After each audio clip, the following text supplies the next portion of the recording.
parte deste programa da nova ordem mundial 100%. Isto é item fundamental.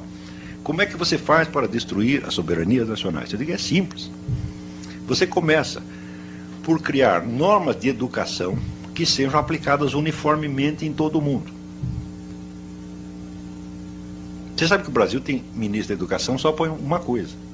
Vai até a sede da ONU, perguntar lá, como é a receita, mestre? Pega lá, e aqui e repassa, já adota isso aqui. E é assim no mundo inteiro. Se você for na Zâmbia, os parâmetros educacionais são os mesmos. E os parâmetros educacionais vêm com toda aquela conversa mole, politicamente correta, coitadinhos dos gays, coitadinhos das minorias, coitadinhos não sei o quê. E você pensa que você aderindo a isso, você está indo contra o imperialismo e a nova ordem mundial. Mas é ele que está pagando para você dizer isto, pô. Todas estas questões, gay, minoria e tal, são objetivamente irrelevantes. Todas elas. Só interessa a função que desempenham no conjunto. Você quer ser a favor de gay? Seja. Você quer ser a favor, você quer ser contra? Seja. Isto não influi nem contribui, como dizia o Paulo Francis. Entendeu?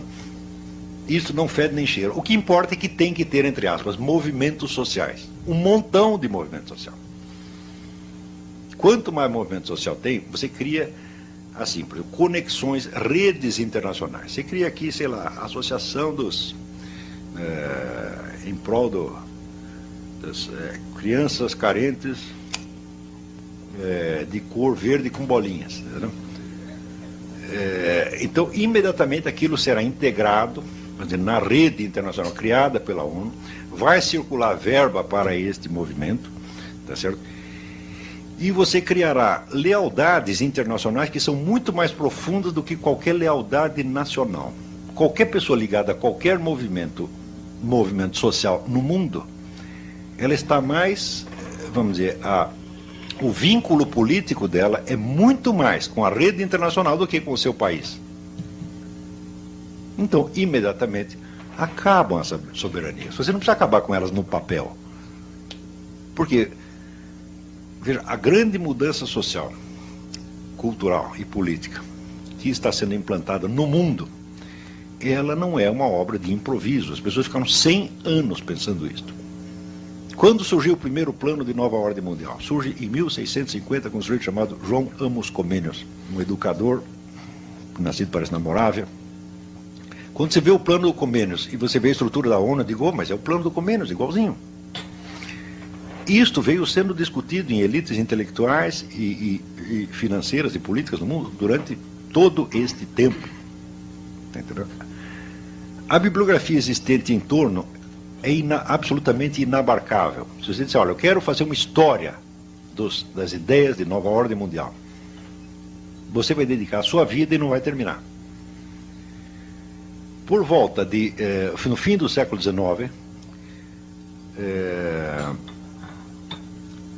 um sujeito chamado Cecil Rhodes, que era um milionário inglês, fundador da Rodésia, ele criou um sistema de bolsas de estudo para criar uma elite intelectual mundial capaz de discutir essas coisas e eventualmente chegar a uma nova ordem mundial.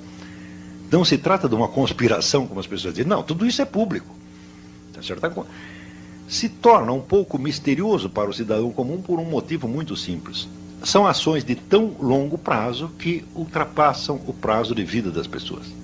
São planos feitos para 100, 200 ou 300 anos depois. E isso, na cabeça do cidadão comum, é invisível. Como é invisível, ele vai dizer que é uma conspiração. Mas neste mesmo momento, enquanto nós estamos discutindo e conversando sobre isso aqui, você pode ter certeza que tem umas 100 ou 200, tá certo? Comissões da ONU, think tanks, elites universitárias, etc., etc., discutindo novas modificações políticas, culturais, etc., que resultarão na mundialização do poder.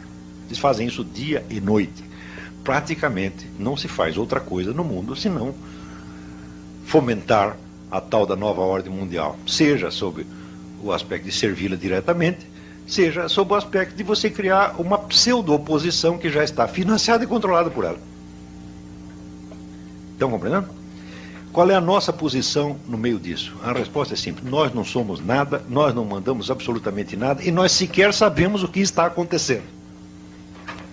Nós somos o marido traído, o último a saber. Tá certo? Então, o que é para fazer? Como é que vamos orientar a nossa polícia? Não dá para orientar a polícia. Primeiro, você teria que tentar saber o que está acontecendo. A minha sugestão é essa. Vamos começar a estudar o problema. Vamos nos informar e vamos saber. Tá certo? Vamos tentar nos atualizar com as melhores discussões que... Agora, saiu aí no jornal, na agência JB, está aqui, um artigo do Ives Gandra muito bom sobre o crescimento da cristofobia. Tá certo?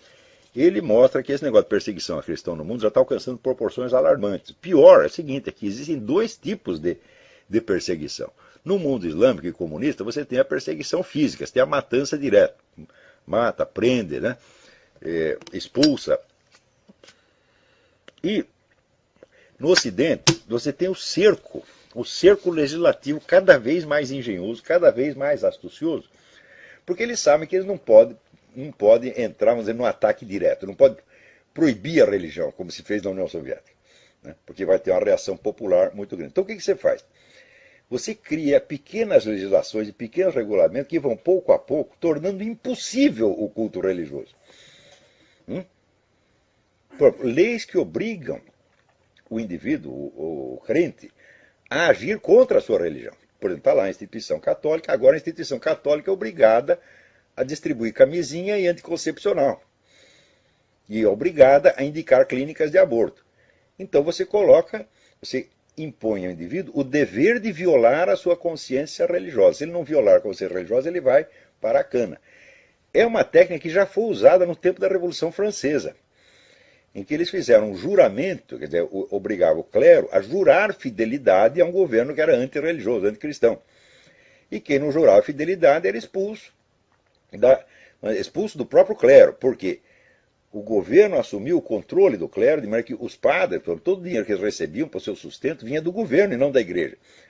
O governo tomou todos os bens da igreja, e a partir daí ele pagava um salário para os padres. Então, padre virou emprego público.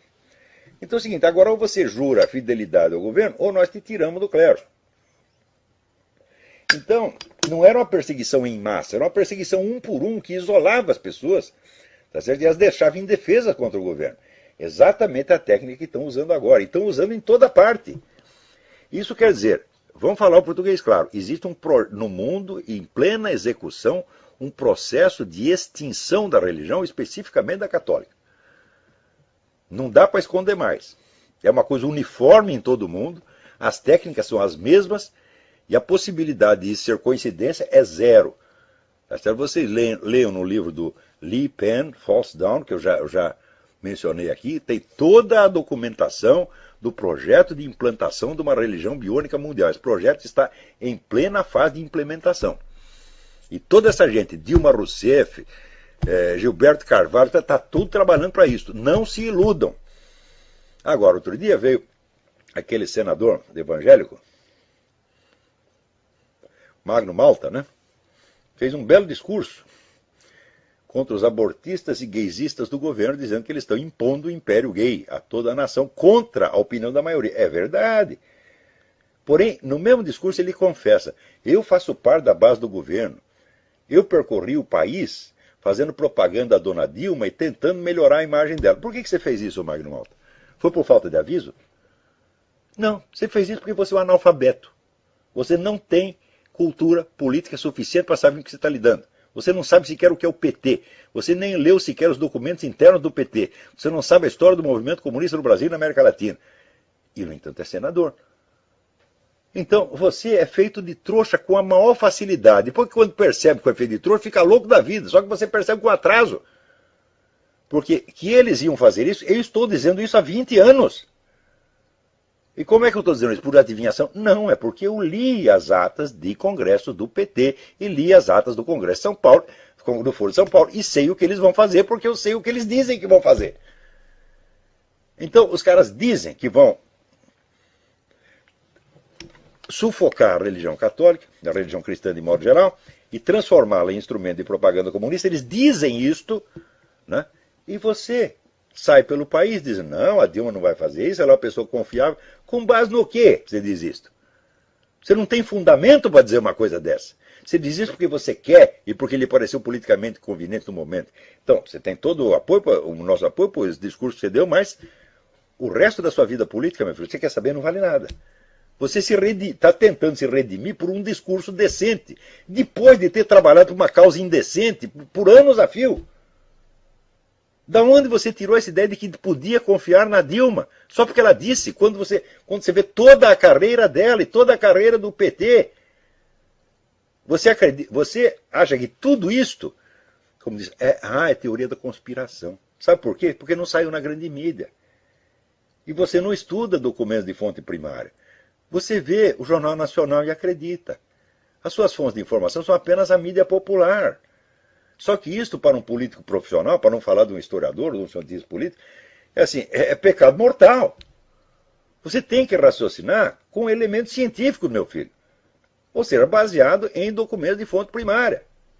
Dos documentos internos. E pior ainda, você não pode entrar num confronto ou até numa colaboração com um partido nitidamente comunista sem você ter estudado o comunismo, meu Deus do céu. Então, vou fazer aqui, o seu senador Magnota, vou passar uma sabatina de marxismo em você. Sabe, teoria e estratégia do marxismo. Você não sabe nada disso. Só que é o seguinte, eu estudo a coisa há 40 anos.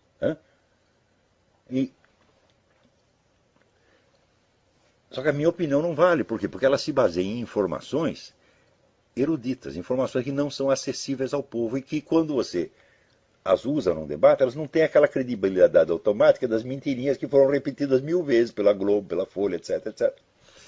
Então, ali conversando com o professor Oria Roman Potapievich, ele me perguntou, o que você acha que aconteceu nos últimos 20 anos para que esta absurdidade fosse possível? E nós ali, especulando, chegamos à conclusão seguinte, que o que aconteceu foi que a política internacional se tornou 80% secreta. Isso quer dizer que as instituições formais, democracia, mídia, etc., tudo isso virou só uma cortina de fumaça. As decisões verdadeiras são tomadas em outras instâncias. Não se trata nem mesmo de dizer, não, são organizações secretas. Não, não são organizações secretas, são organizações também oficiais, mas que se apropriaram da autoridade que corresponderia, vamos dizer, ao parlamento, à presidência da república, até assim, que legislam à vontade. Então são organismos internacionais, né, que baixam as leis que bem entendem, você nem sabe de onde saíram as tais das leis, quem foi que propôs, aquilo nunca foi discutido em público, de repente aquilo é obrigatório no mundo inteiro. Você quer ver um exemplo? Agora mesmo na ONU, estão discutindo lá, já foi aprovado nas comissões, né, uma lei que permite que as crianças processem os seus próprios pais. Né? Era uma instituição que existia na União Soviética, quer dizer, o Estado é o mediador entre a criança e os seus pais, quer dizer, que a criança não tem uma relação direta com os pais. É tudo através do funcionalismo público, da burocracia, da polícia, etc, etc. Então isso quer dizer que se um garoto denunciasse o pai como conspirador anticomunista, ele seria considerado, a criança seria considerada um herói. Não é isso? Tem até, não me lembro se na Hungria, não sei onde, estátua de um garoto que denunciou o próprio pai. O pai foi mandado lá para a prisão e morreu por lá mesmo. Né? Então, esta coisa de você dividir a família, jogar filho contra pai, já ultrapassou de muito a esfera da pura cultura, dos sentimentos e da imaginação. Agora está virando lei, minha gente. Né? Isso quer dizer que o seu filho de 5 anos inventa uma merda qualquer contra você, vai na delegacia e os caras te prendem, porra. É simplesmente o que vai acontecer. Então, este é o novo sistema de governo que já está implantado no mundo. Vocês podem ver, sim, todas, né, as leis politicamente corretas que são adotadas no Brasil, na Argentina, no Peru, na América Latina, na Zâmbia, na casa do caralho, todas vêm prontas da ONU. Quer dizer, é uma coisa de uma uniformidade extraordinária. Né? E ainda tem gente que diz, não, mas será que é? Será que existe uma pressão mundial para isso aí? Né? Até o meu amigo Reinaldo Azevedo dizer, não, eu acho que isso é exagero. Não é questão de achar, Reinaldo, é questão de você estudar, conhecer a documentação. Só que a documentação é tão grande, tão grande, tão grande, que só quem estuda a coisa de maneira quase especializada é que pode entender o que está acontecendo. Então se criou assim um governo secreto, que é secreto não porque ele se esconde, mas porque a complicação é tão grande que o cidadão comum não consegue acompanhar isso aí. Só estudiosos, só eruditos, só scholars conseguem acompanhar o que eles estão fazendo e compreender. Então criou uma espécie de barreira intelectual intransponível. Então, no mundo de hoje, então, o governo já é secreto. O fator secreto, vamos dizer, sempre existiu um pouco ao longo da história, né? Até o René Guénon dizia que é o segredo da essência mesmo do poder. Mas, vamos dizer, até o século XIX, a influência, por exemplo, de serviços secretos se limitava mais ao campo militar. No século XX, os russos inventaram a tal da KGB, que chamava NKVD, que era a verdadeira administração do país. Quer dizer, o sistema soviético se baseava em dois pilares, a KGB e o partido. Tá certo? Mas, naturalmente, a KGB, que tinha a ficha de todos os membros do partido, era realmente quem mandava. O partido era uma fachada da KGB. E quando caiu a União Soviética, a KGB ficou absolutamente intacta. Tá certo? Não só ficou intacta, como aumentou o seu contingente e hoje tem mais poder até do que tinha no tempo do regime comunista. No tempo do regime comunista havia um agente da KGB para cada 400 cidadãos. Hoje tem um para cada 200, quer dizer, duplicou o tamanho do negócio. A KGB foi a maior organização de qualquer tipo que já existiu. Nunca ninguém fora da KGB soube qual é o tamanho do orçamento da KGB. E além da KGB, ainda tinha o Serviço Secreto Militar, o tal do GRU, que era uma entidade de uma delicadeza exemplar, que quando um dos seus traía, né, ou era acusado de traição, o sujeito era queimado vivo. Está no livro Memórias do Viktor Suvorov, que foi agente do GRU e conseguiu fugir, né? Então ele diz ali, olha, no GRU você só podia entrar. Só tinha um jeito de você sair. Saía pela chaminé em formato de fumaça. Né? Então, isso era considerado uma coisa normal. E este sistema baseado inteiramente na polícia secreta, quer dizer, o Estado policial na sua forma mais pura que já existiu, né? Perto do qual até a Alemanha nazista, né, se aproximava mais de um caos do que de um regime totalitário, porque na Alemanha nazista você tinha 20 serviços secretos, cada um boicotando o outro, enquanto na Rússia você tinha um negócio totalmente centralizado na mão da KGB e do GRU. Tá certo? Nem o partido podia com eles. Então, vamos dizer, a expressão mais pura do totalitarismo foi realmente o regime soviético, do qual o regime nazista foi apenas, vamos dizer, uma cópia remota e mal feita. Né? Então, a gente vê que esse sistema sobreviveu muito bem, tá certo? À chamada liquidação da União Soviética. Um dos motivos pelos quais sobreviveu é que é o seguinte, nos últimos 20 anos de existência da União Soviética, quando as ideias de perestroika começaram a circular por aí, os capitalistas ocidentais todos, os governos ocidentais, retiraram o apoio que vinham dando aos dissidentes, que àquela altura estava metade na cadeia, e começou a apoiar os chamados comunistas reformistas. Começou a desprezar os dissidentes, não, aqueles são apenas uns idealistas, sonhadores, mas esses comunistas reformistas, tipo Gorbachev, tal, esses são os caras realistas, que vão realmente fazer alguma coisa. Então acontece que quando o sistema soviético veio abaixo, toda a elite ocidental tinha rabo preso com a KGB. Então, evidentemente, existe essa dupla proteção. Por um lado, vem o sistema totalitário que se protege a si mesmo, assegurando lugares, né, para os seus membros nas novas modalidades de governo. E, por outro lado, a elite ocidental inteira, dona dos meios de comunicação, encobrindo tudo para ninguém saber de coisa nenhuma e ninguém ficar brabinho com os comunistas. Quer dizer, é realmente assim, aliança de merda com bosta. Tá? O que mais pode? Esse é o mundo no qual nós estamos vivendo. Então é um mundo da falsidade total, da mentira total. E ao mesmo tempo, o sistema da mídia internacional se transformou apenas, vamos dizer, numa rede de camuflagens. Tá certo? Não, isso quer dizer que a grande mídia não tem confiabilidade mais nenhuma. Quer dizer, não se trata das antigas distorções do noticiário, viés, etc. Não, é mentira estruturada, é um negócio de engenharia social mesmo. Né? Você quer ver, outro dia, alguém me manda aqui, veja que coisa, mas não... Olha aqui. Meu Deus do céu, na Inglaterra, clínicas particulares acertam fazer abortos em mulheres que simplesmente não querem ter o bebê de determinado sexo. Ela quer menina?